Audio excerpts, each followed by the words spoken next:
Hello, good afternoon. Oo. Mayong udto, mao na nitong paniudto nga sudan. Kuan siya talong nga ginataan oh. Saan siya pagluto o paano pagluto ayan, ginataan lang po, nilagyan na ng gata. Yan po oh. Yung mga rekado ko po to is tanglad, sili, kamatis at saka sibuyas po.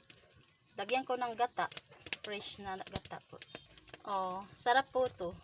Sinabawang gulay, ginataang gulay. Masarap ang gulay pag sinabawang gulay. Ayan po, gulay na yan. Eggplant with cocoa milk. Okay. So yummy na talaga guys. Oh, masarap po talaga. At saka po, lagyan natin ng dahon. Dahon ng malunggay, alugbati at saka pichay.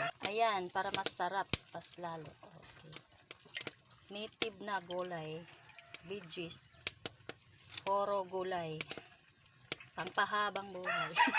Ganun po yan oh, diba? O mauna na siya, hapit na maluto. Hapit na siya maluto guys. So, itong gata po is ano pa ito eh, lasaw. Ito yung first gata, ito yung second gata. Ito na yung pangalawang gata, primero, first gata.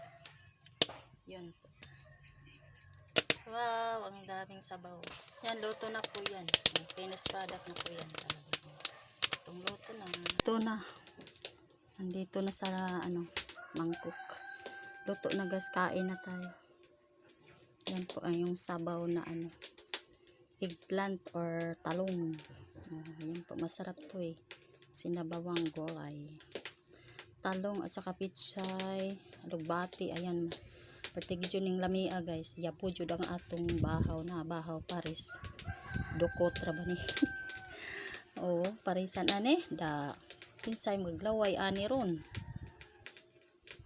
Siyensya na ang maglaway diha kay ako ay mukaon na. Happy lunch time. Oh, mayroon pang selling na labuyo. Hang kaayo ra ba ni? Ngaon na ta. Kain po tayo. Bye-bye na. God bless everyone. Thank you. Daghang salamat.